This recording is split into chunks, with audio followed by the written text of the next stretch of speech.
He's the former president and publisher of the Sun Herald, and now he's on the radio. Welcome to Coast View with Ricky Matthews on SuperTalk Mississippi Gulf Coast 103.1. Good morning, Coastal Mississippi. Welcome to Coast View, the show that continues to celebrate the men and women who are making Coastal Mississippi a better place to live, work, and play. Today we've got a great show. We have Captain William Whitmire, who's the commanding officer from the Naval Construction Battalion Center, and we have Todd Trenchard in the second half of the show, who's going to share with us the latest at the Baco McCarty Foundation. So, Captain, how are you doing? I'm great. How are you guys doing? We're doing fantastic. It's great to have you back. Your Coast View session was a really popular session. I enjoyed it. We had an extended Coast View session where we talked about your life, your travels around the world, your extended time at Camp David, your move to buy a house at Wool Market, and but it was a terrific visit. I really enjoyed. One of my favorite, to be honest with you. I appreciate it. It was fun for us too. Well, you joked on the conversation actually that you had a great radio face, right? And I told you that the show was going to be popular. You had over 1,300 views, so people obviously loved hearing your story. That's for sure. Well, good. So, one of the things that we talked about in our last visit was this is your second assignment here in Gulfport. And right. As I mentioned, you bought a house in Wool Market, and you said that neighborhood reminded you of growing up in South Carolina, and neighbors helping neighbors and the friendships and whatever. But this is a really special place, isn't it? Oh, very much. Yeah, we as a matter of fact, we just moved back about a week and a half ago, and the plan was to have the movers come and move it all from Gulfport up to there, and that was supposed to be. They give us 18,000 pounds, and they said, "Well, do you want to move some of your own stuff?" And I said, "Yeah, sure. Just incidentals and stuff." And they said, "How much weight are you going to move?" I said, "About 5,000 pounds." At the end of the day, it was 23 weight tickets and 15,000 pounds. We ended up moving ourselves. And wow. So wow, I'm so still you accumulated a bunch of stuff over the years. Yeah, too much. One of the benefits of moving in the military is it makes you get rid of stuff, but the last move tends to be the most stuff. Wow, that's incredible. Hey, listen, I had 4 governors on the show last week. I had Musgrove, Mabus, Barber, and Bryant all at the same time. It was just a fascinating conversation. Really, really terrific conversation. But during the discussion, I asked them to describe to me the heart of Mississippians. Man, was that awesome to hear from their perspective. Their love of the state and what they miss most about their jobs, in most cases almost to a man actually, was the ability to travel across the state and connect with people and see why this is such a special place. And I talk about it on my show all the time, that our competitive advantage in coastal Mississippi, it's the people. And when people are like trying to find, in this pandemic environment, a safe place to visit, it's our competitive advantage. The people are going to come visit us. They're going to love this place. They're going to see that we get it as it relates to creating a safe visit for them. And frankly, people are looking to get away. I mean, there's so much complexity in the world today. They need a break. This is a really great place to visit. And I talk about that all the time. One of the things that you and I talked about in our extended session was that the CBs are stationed, literally your team is stationed around the world. It's the only engineering unit that can go anywhere and build anything. How's it going these days? Well, coronavirus is on the world's mind right now, and that's certainly having an effect on the Department of Defense.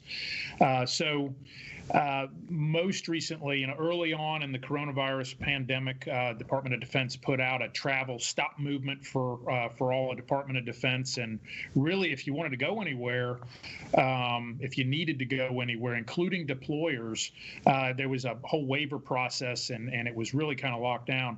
Recently, in the last week or so, DOD's put out some modifications to that policy, which will allow movement that's more conditions operations-based. And so there's an analysis database and process for you looking at the destination and the origination of where you're either deploying to or traveling to. And, it runs it through all the public health data and everything. And if you're going from green to green, you're good. But if it's anything from, other than that, red to red or green to red, there's going to be some travel, what we call restriction of movement, quarantine requirements, either going there or coming home. And so it's making movements pretty challenging, particularly for units that are deploying to, in our case, Europe and Africa and Southwest Asia.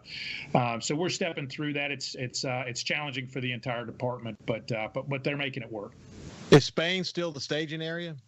It is. That's the main body site. And then from that point, they deploy down to Africa and over to Southwest Asia and throughout Europe, participating in training exercises with our allied partners. That's incredible. What's important to note here, while you guys have learned to adjust the way you do business and you're being more careful and you have quarantines, but life goes on for CBs. There's stuff to build, and the demand, I'm sure, just continues to go up, I would assume. Yeah, CBs have been in great demand, certainly for my entire time in the Navy.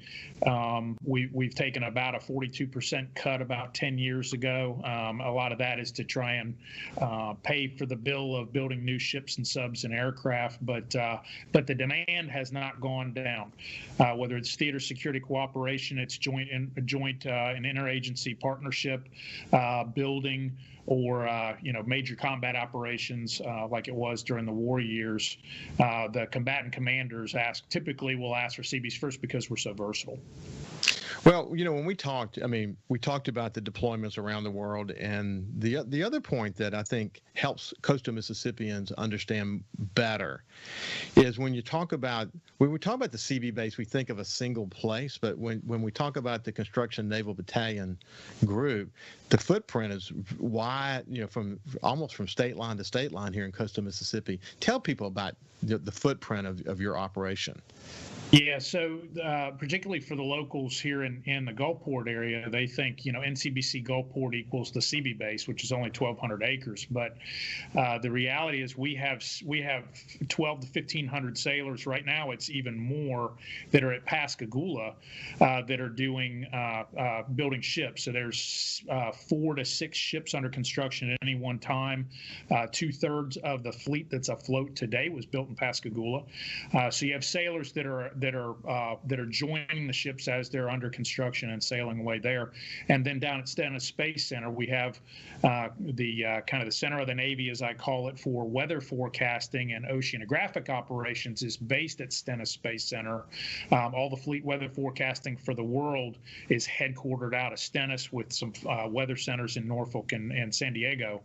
And then you also have a naval special warfare presence down there with jungle riverine training that takes place. And so we're spread from Pascagoula all the way over to Stennis on the coast, and we provide support to all of those sailors ashore.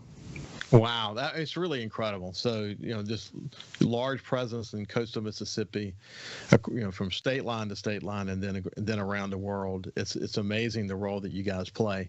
Hey, last time we talked about the Installation Commanders Council. What's the latest there? Yeah. First of all, tell the audience what it is first. Yeah. So a little background. It was a couple of years ago now, May of 2018, when some installation commanders on the coast got together and just spent some time comparing notes. That included Camp Shelby, Keesler, the Air National Guard base up the road, and just comparing and sharing.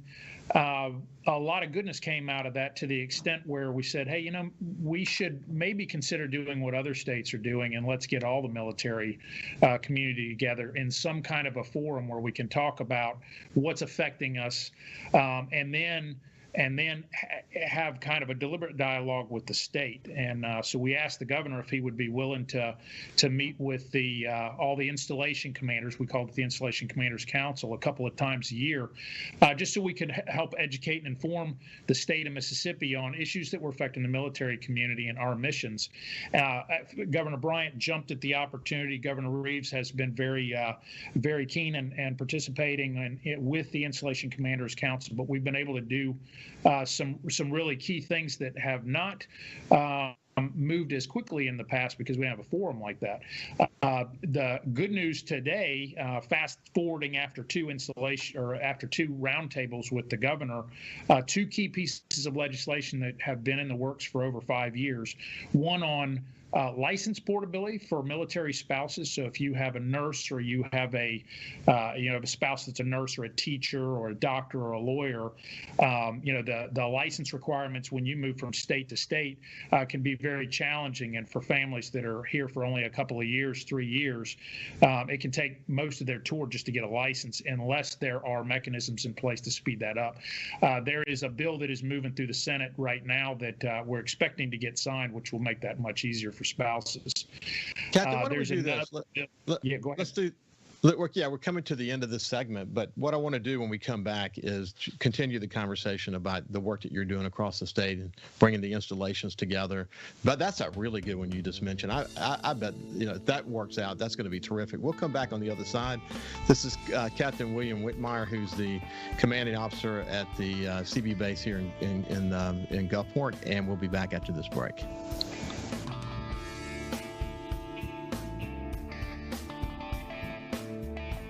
Subscribe for free to the Coast View podcast on iTunes, Google Podcasts, Spotify, or wherever you get your podcasts.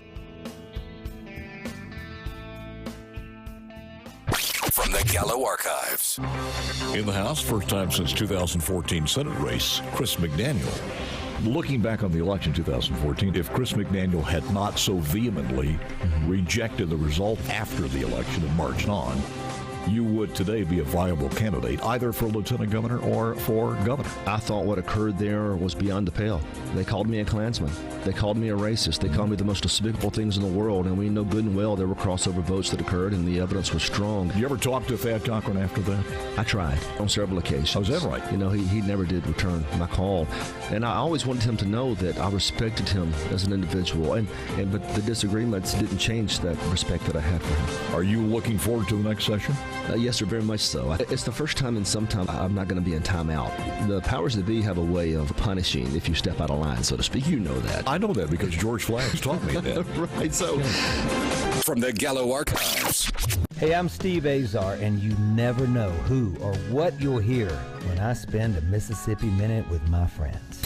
We are with the fabulous Norbert Putnam, as he played on so many hit records, you can't count them, and produced for some of the biggest acts ever. Norbert, Elvis.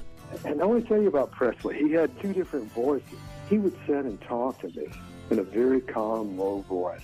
And we were at Stack's one night, and we were having lunch. We always had lunch at midnight because he was nocturnal. We sat there and we have our sandwiches, and at 1 o'clock, he looked up. He said, "Hey, Put, come on, it's time for me to go beat Elvis." And he stood up, and a much deeper voice, he put on his macho voice. "Hey, fellas, it's 1 o'clock. Let's get cracking, okay?" In a Mississippi Minute. Be sure to check out In a Mississippi Minute with me, Steve Azar, right here on SuperTalk Mississippi, Amazon Alexa, and now on iTunes, Google Play, and Stitcher. We serve on the front lines, fighting an invisible enemy and caring for our communities with courage and compassion.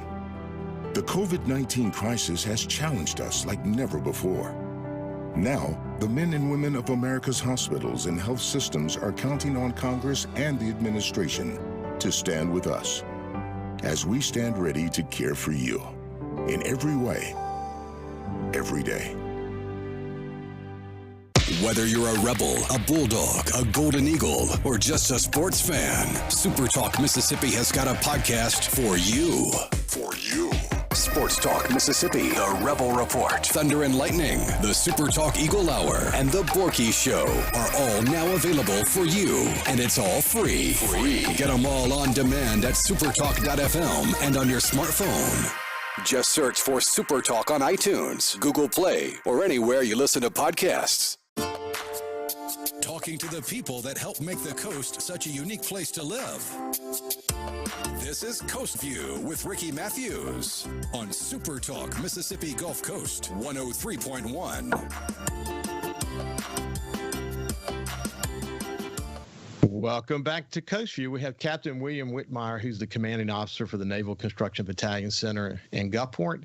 And then coming up in the next segment, we have Todd Trenchard, who's the executive director of the Baco McCarty Foundation. We'll get an update from him. We were talking about the installation commanders group, that this roundtable that's been put together, where the installation commanders get together. And the bill that you were talking about, that's a terrific bill, though, that would speed up for spouses the licensing requirements. You know, it's moving along pretty well. Yeah, and that'll actually benefit not just the Department of Defense, but the National Guard as well as the Coast Guard. And so should make it easier for spouses to get those licenses. But for Mississippi, it allows those folks to get into the workforce, particularly in areas like nursing and education, where the state needs those professionals in the workforce. Are there other examples of bills, for example? Yeah, so there's another one that's in the legislature right now that is it's on compatible development. And so whenever the community is doing construction that's going to be close to a base, and I'll use air bases as an example because those tend to be the ones that have the biggest oopses if you don't do compatible development. There's some language in the bill that will bring the communities and the Department of Defense into a deliberate communication process that allows the bases to know what kind of development is going to be happening and have the opportunity to provide input on any development so that hopefully we can avoid conflict. So a good case in point is building a skyscraper right next to an airfield, and there are certain, glide path and flight restrictions and stuff. And so if that's not coordinated well, you can get to the point where you almost finished construction and you find out that the building is right in the middle of the flight path of an aircraft. So that legislation should improve that process and make it a lot easier. Wow, that's awesome. That's really, that shows that this council was needed and fruits bearing as a result of it. Anything else you want to mention as it relates to the council? So there's several committees that the council does work in. So education is another big one with the military, but also important to obviously to the state writ large. And so there's a military interstate compact where states work together on education standards and how credits apply when you move. And so there's some legislation that we're working on in partnership with the state Board of Education and the Department of Education that hopefully within the next year or so will make education stronger in Mississippi for the military as well as the community.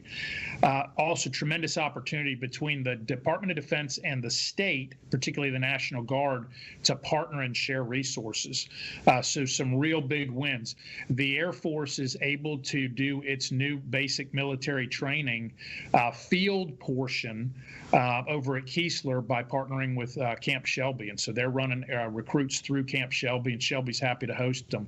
The Air National Guard base here locally is housing a number of ship sailors that have a pre-deployment quarantine requirement to make sure that the ship is clean when everybody sails away.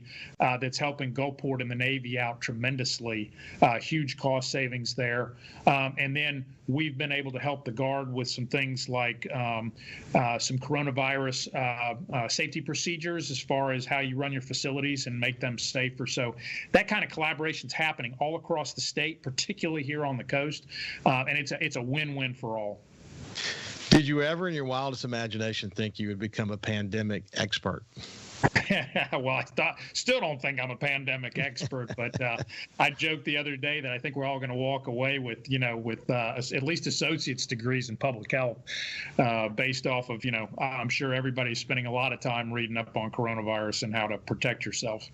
Captain, your team's always been super involved in the community, finding training opportunities to do things in the community. Has the pandemic put a stop to some of that temporarily, or what's the status of that? It has, yeah. Unfortunately, obviously, part of the restrictions included, certainly the state and the local communities had restrictions on what was allowed to be open and what wasn't.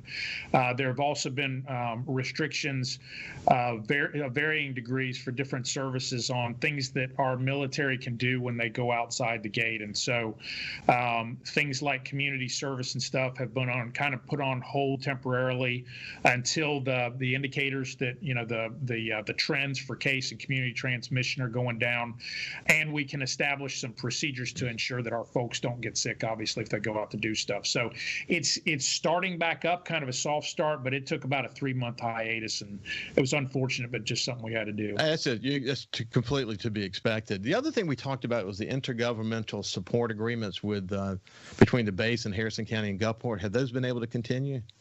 They have. They've been kind of limping along because obviously the communities have been laser focused on coronavirus response as well as the bases.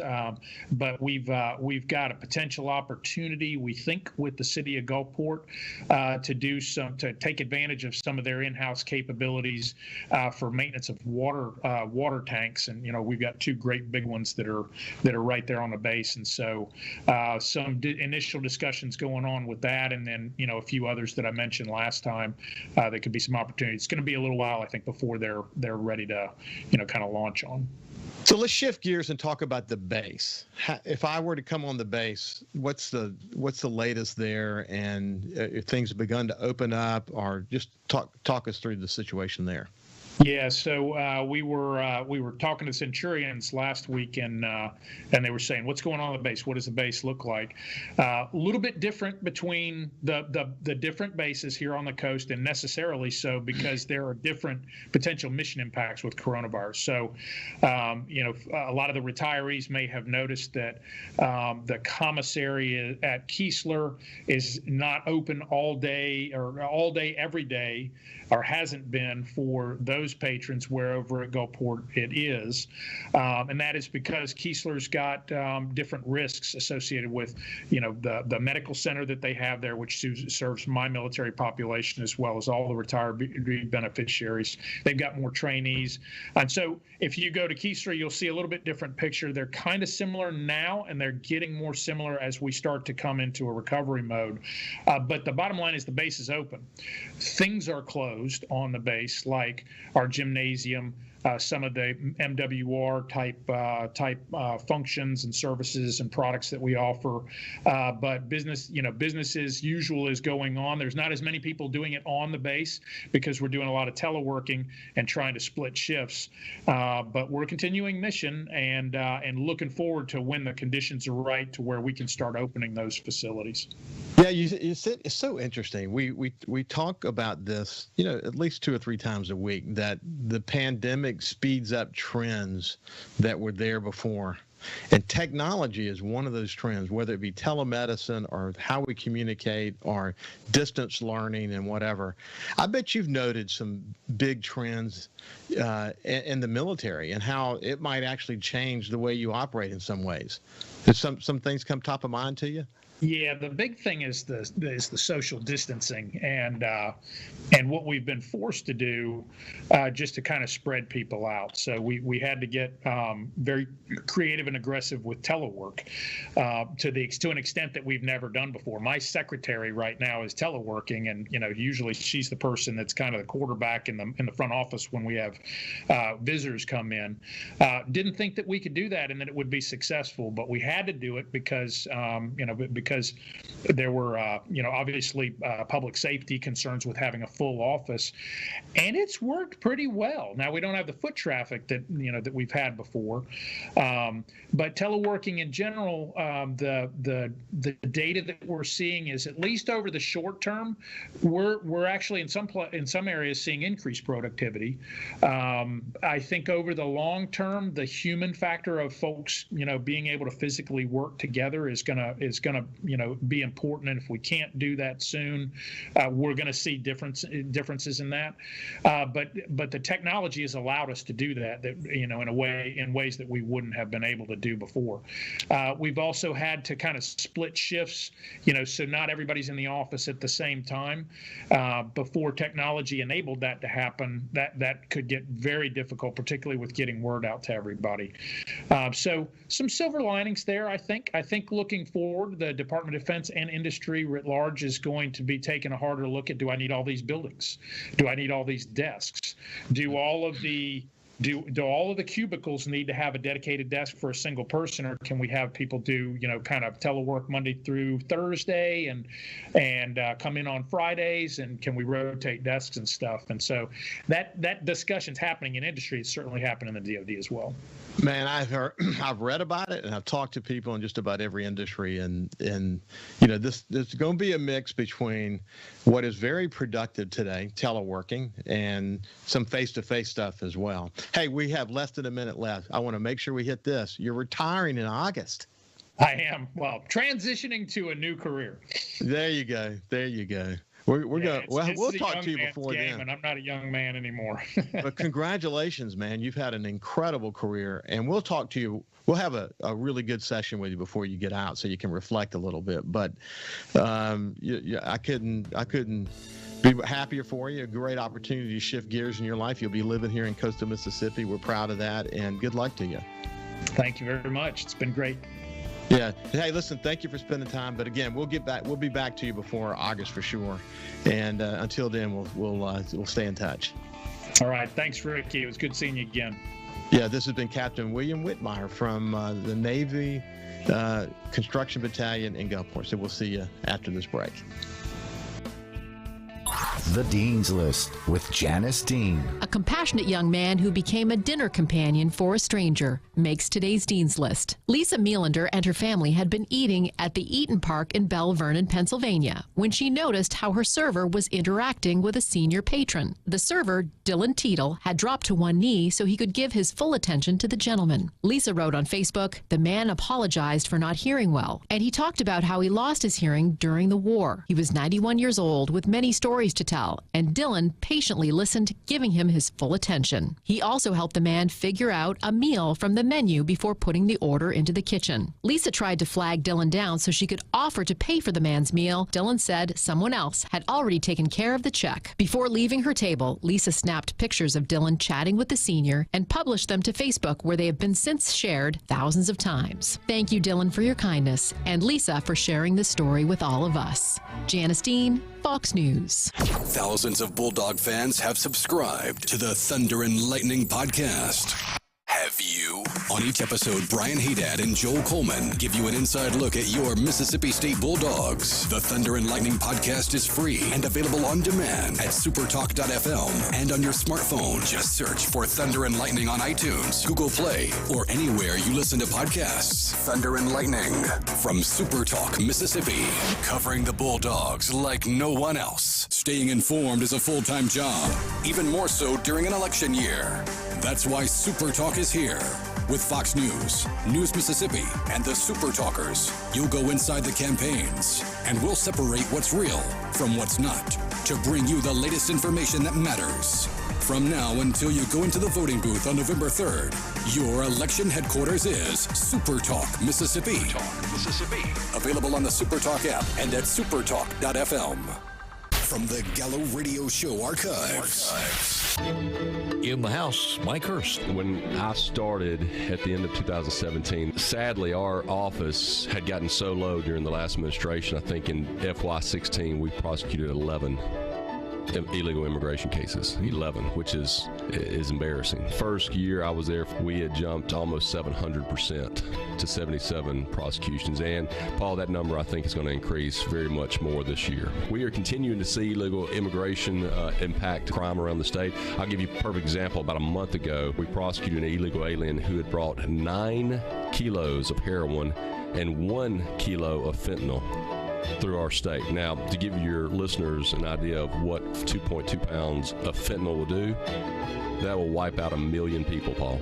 That'll wipe out a third of our state.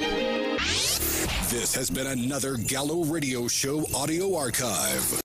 We serve on the front lines, fighting an invisible enemy and caring for our communities with courage and compassion.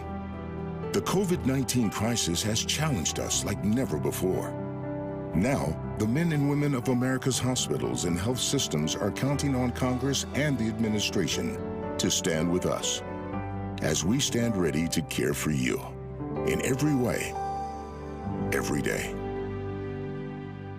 Get out of the house and over to Big Play today. 2 massive arcades, bowling, go-karts, 2 mini golf courses, a 2-story state-of-the-art laser tag arena, bumper cars, and right now get a $50 game card for only $25. Visit our station's Facebook and print on demand so you can play at Big Play Entertainment Center now. These deals won't last long, so make sure you get your half-off deal. Big Play Entertainment Center, Highway 90 Biloxi. Bowl, play, eat. Go to our station's Facebook to get your half-off deal now.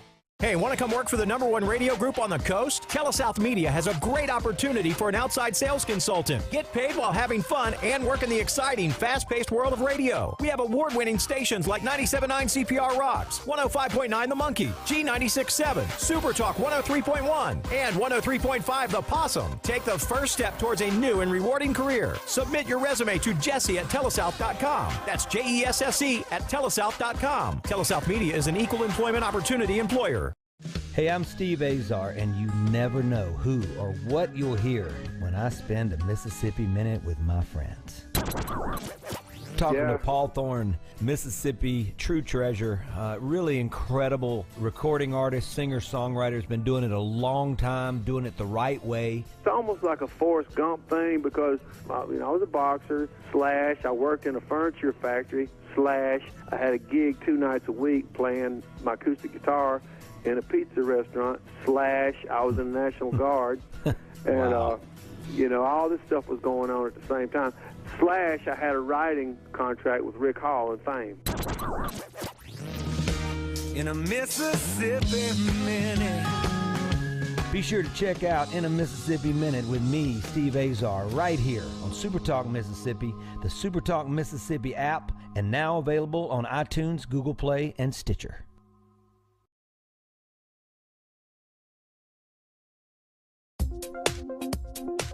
He's the former president and publisher of the Sun-Herald, and now he's on the radio. Welcome to Coast View with Ricky Matthews on SuperTalk Mississippi Gulf Coast 103.1. Welcome back to Coast View. That was a terrific conversation with Captain William Whitmire, head of the CB base here in coastal Mississippi. It's always awesome to have time to spend with these leaders of these installations along the coast. They're bringing such amazing leadership, and they have a worldly view, and the work that they're doing through their installation council to improve the life of the people who work with them and the spouses who work with them. It's just terrific to see. And we're going to miss him when he retires in August, and hopefully we'll have him back on the show before he gets out of here so we can do a little bit of reflect. Now let's turn the page and go to my friend Todd Trenchard. He's been on the show several times. He's the executive director of the Bako McCarty Foundation. How you doing, Todd? Doing good, Ricky. It's good to get together. I guess it's been a few weeks since our last talk, and some things have changed. Some things are just the same. It just seems like we're.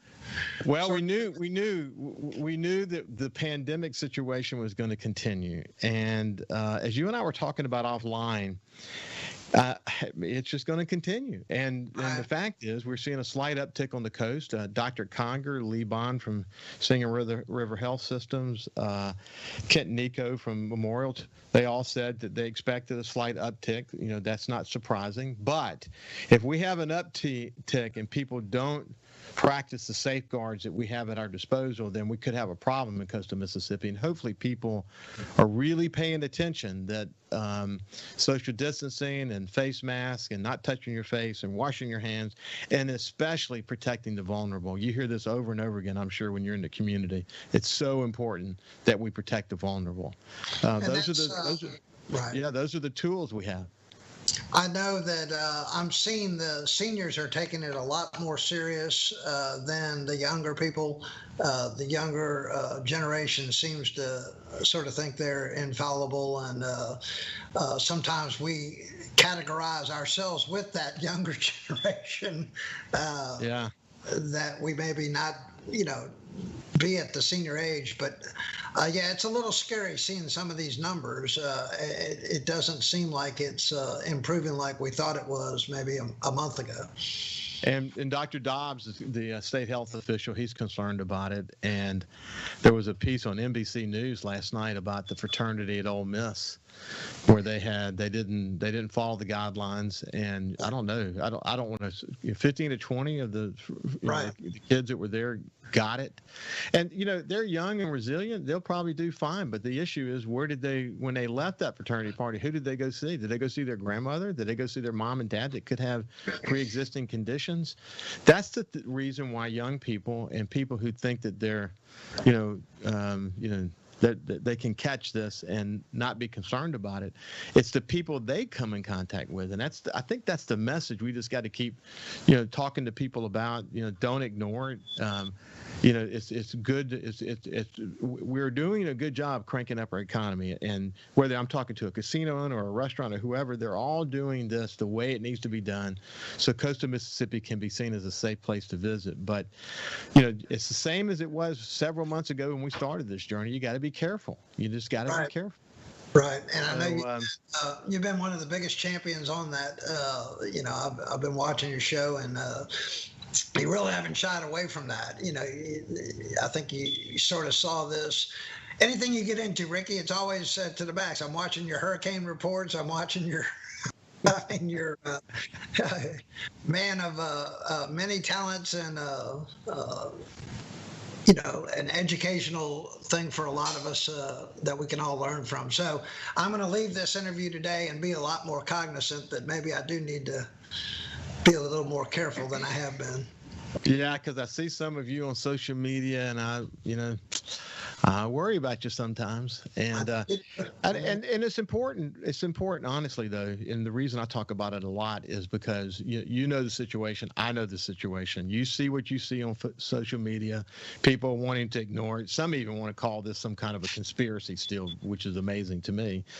But the situation. So it's sort of up to us to lead by example. When we go to the store, we should have a face mask on, and when we get around other people, especially inside, as Dr. Conger says. Right. But the face mask is just as important for the person who's going to spread it as the person who might get it. So young people think they don't have to wear one, but if they're a carrier and they don't know it because they're asymptomatic, they could give it to somebody. So you know the situation. So let's do this real quick.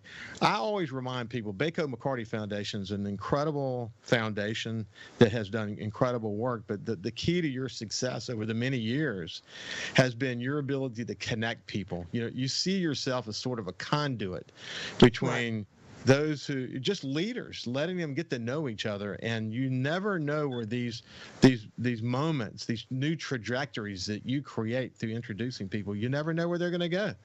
And so how is it going with the Bako McCarty Foundation these days? Well, I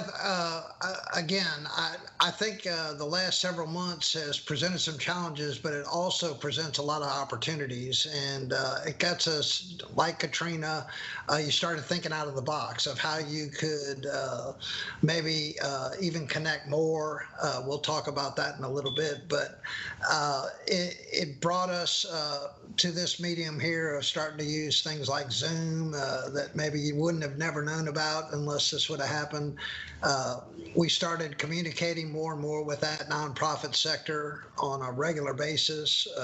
I know Roger Wilder and myself started talking a couple times a week, about some of the challenges they may have over there and some that maybe we didn't see over here, but now Roger Wilder, incidentally, is the executive director for the Gulf Coast Community Foundation. And, it's always cool to hear you talk because those relationships, those ongoing relationships where y'all can share and be aware of gaps together, be aware of adjustments that each nonprofit is doing. Again, you don't know where those conversations are going to take you, but the synergies that are created can only result in something positive. Don't you see it that way as well? I do. And again, we could just look at the relationships that you and I have had over the years of just getting to meet through the Sun Herald and then coming over here into Jackson County, watching it start to take off, and how the two counties started working together. A lot of times people think the nonprofit sector is, just meeting needs. Sometimes it's just bringing people together, and they'll figure out those needs and how they want to get involved. So we try to promote philanthropy. If you want to give to the Baker McCarty Foundation, we'd love to have your help in volunteerism. But if you don't, I have a lot more opportunities that I can certainly suggest to you. And I think that's what we've done very well over the years is just be a champion for our local community here on the Gulf Coast. So, Todd, what are you hearing from the nonprofit sector in general these days? Did they see a growing number of gaps that need to be filled? What's the status? Well, I think one of the biggest problems that we've had, obviously, is a lot of them depend on these spring fundraisers that they've had to postpone or cancel altogether. That was an income stream that maybe has been put off to the fourth quarter instead of the first quarter. So I think in the fall, everyone is just assuming that, like we're saying, this is over, now we can schedule stuff in the fall. Well, maybe not. I know that the foundation, what we've needed to do is, to look at this prudently and realize that it's not going to be a couple-month fix. I mean, this was quite a jolt that went through our community. And so we're coordinating with a lot of those nonprofits. Some of them are trying to reschedule their events. Others have canceled their events. And it's going to be an interesting next year in a lot of aspects. But I certainly believe that together we're going to get through this. I've always believed in the spirit of innovation, and I think that we'll do the same thing here. We do just need to keep our focus on what is at hand. And like I said, coming on here and you saying certain things I need to hear, because I think I probably need to listen to that a little more. Yeah, well, I mean, we're all in this together, and I've really enjoyed this show because it really afforded me this opportunity to have a conversation every single day. So, the accumulation, Kyle and I have done over 140 of these shows now. I mean, it's amazing to me. We haven't missed since January the 6th, and the accumulation of knowledge that we're getting together has just been incredible. I feel like I'm back in the publisher's chair in a way, because I'm able to sort of be in touch with what's happening in the community and hear it from the nerve centers that exist across the community, and then I can convey it back to people. It's been really, really terrific. Why don't we do this? We're going to go to break now, but this is Todd Trenchard, the Executive Director of the Baker McCarty Foundation, and when we come back from the break, let's bring Courtney Anderson into the conversation, your new addition, and we'll include her, and we'll have a conversation through the end of the show. So we'll be back after this break. You can also listen live to SuperTalk Mississippi Gulf Coast 103.1 on your Amazon Alexa devices. Once you've enabled the skill, just say, Alexa, open SuperTalk Mississippi Gulf Coast. Hey, want to come work for the #1 radio group on the coast? TeleSouth Media has a great opportunity for an outside sales consultant. Get paid while having fun and work in the exciting, fast-paced world of radio. We have award-winning stations like 97.9 CPR Rocks, 105.9 The Monkey, G96.7, SuperTalk 103.1, and 103.5 The Possum. Take the first step towards a new and rewarding career. Submit your resume to Jesse@telesouth.com. That's JESSE@telesouth.com. TeleSouth Media is an equal employment opportunity employer. SuperTalk. Nobody keeps Mississippi informed like we do. With 12 stations covering all 82 counties. If it happens in your state, we're on top of it. The news, the weather, the sports, and the talk that's important to you. The issues that matter to you, your family, and your bank account. It's all right here. And when you're away from home, depend on the SuperTalk app and supertalk.fm to stay in the know. We're proud to serve our fellow Mississippians. SuperTalk Mississippi. We serve on the front lines, fighting an invisible enemy and caring for our communities with courage and compassion. The COVID-19 crisis has challenged us like never before. Now, the men and women of America's hospitals and health systems are counting on Congress and the administration to stand with us as we stand ready to care for you in every way, every day.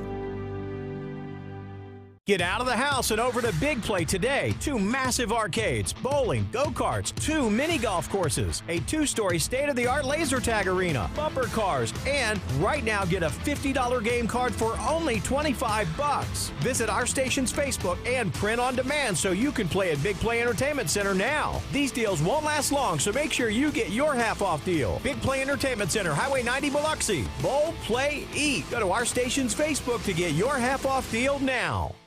What decisions are being made by state lawmakers, and how will they affect you, your family, and community? If you listen, you'll know. SuperTalk Mississippi, the SuperTalk app, and at supertalk.fl. Hi, I'm Billy Kinder, host of Big Billy Kinder Outdoors here. The show Saturdays at 1, right here on SuperTalk Mississippi. Turkeys, whitetail, Grenada Lake crappie, or Gulfport redfish. We enjoy it all, especially when you're in camp with us on SuperTalk Mississippi. This is House Call for Health. There may be no greater medical mystery and no greater tragedy than sudden infant death syndrome. It used to be known as crib death. For no apparent reason, a presumably healthy sleeping baby dies. Medical experts don't have clear-cut answers to what causes sudden infant death, or SIDS, but now they have 2 risk factors: smoking and drinking during pregnancy beyond the first 3 months.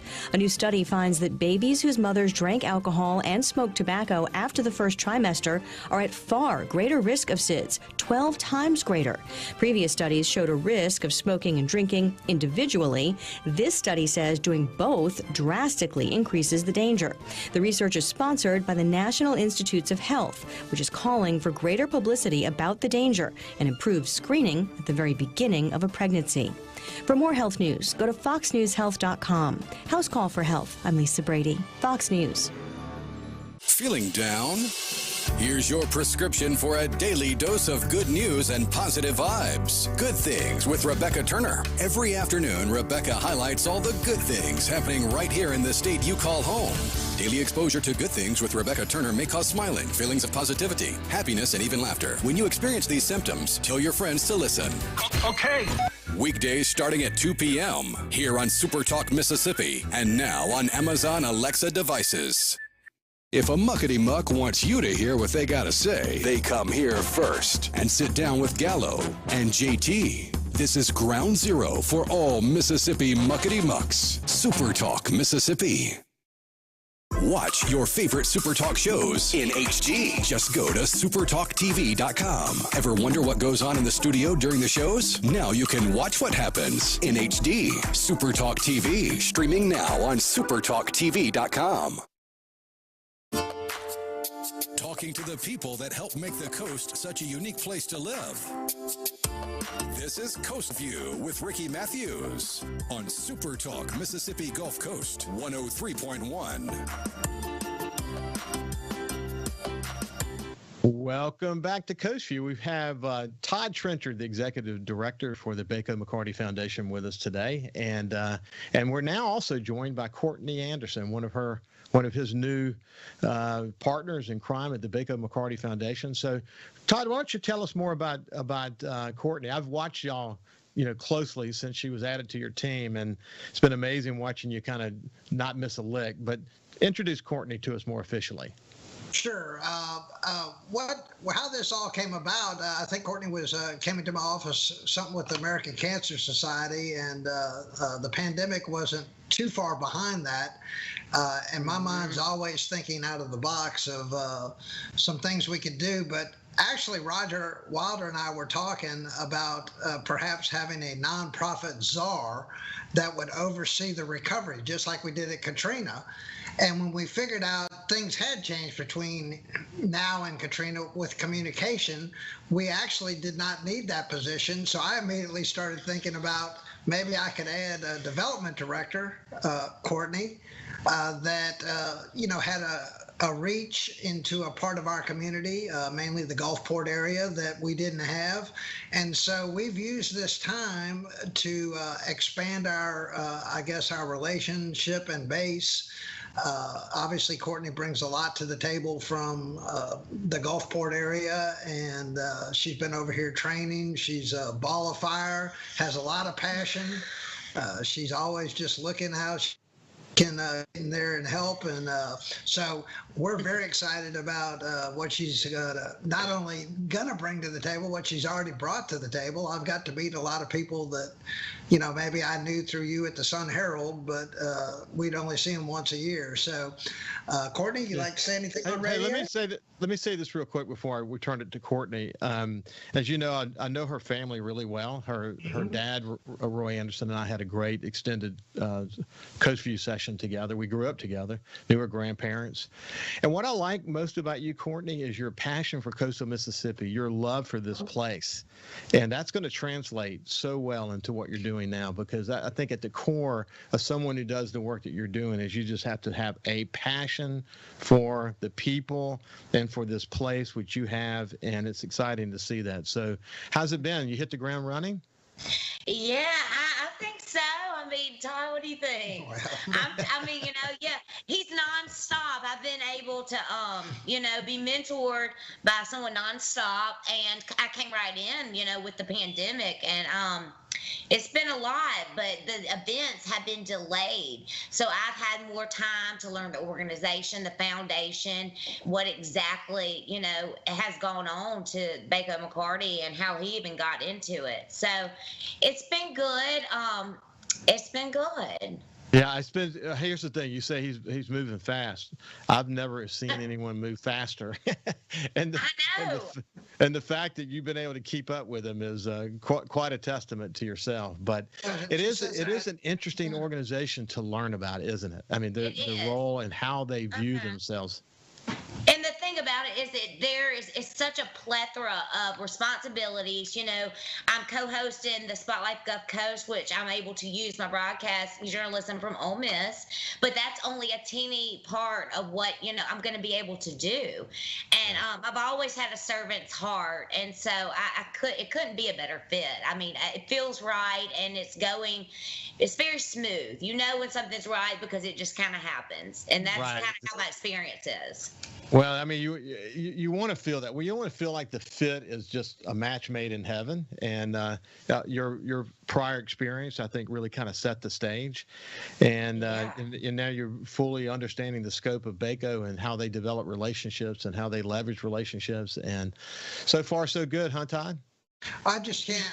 I can't think of anybody. It's almost a chance meeting of who could bring more people to the table in an area that we're not as well known. This is really going to be a great way to connect the coast and do some of the things that we do over in the Harrison County market. Again, I sort of pinch myself that this happened. Right. It takes somebody with a special passion. She has asked me several times, do you always go at this speed? I said, I do. There's some of us that Yeah, I need to rest sometimes, but it has been good, and my stamina has escalated tremendously.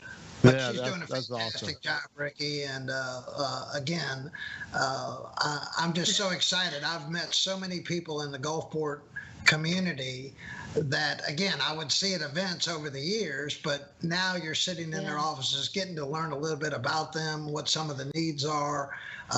This is really exciting at this point in my career to be able to, bring on somebody like her and really take this hopefully to the next level. Well, what was, the Baker McCarty Foundation, the impetus was really more of a Jackson County kind of foundation. But as we became more aware of one coast and coastal Mississippi as a region, you understood that, the geographic boundaries don't contain needs and relationships and the ability to grow your organization. So you just embrace that big time.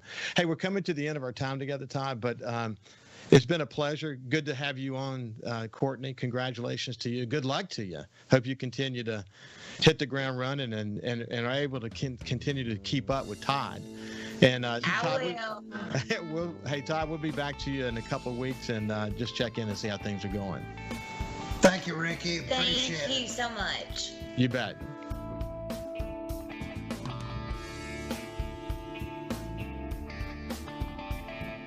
Follow SuperTalk Mississippi Gulf Coast 103.1 on Facebook. Facebook.com/SuperTalk MS Coast 103.1.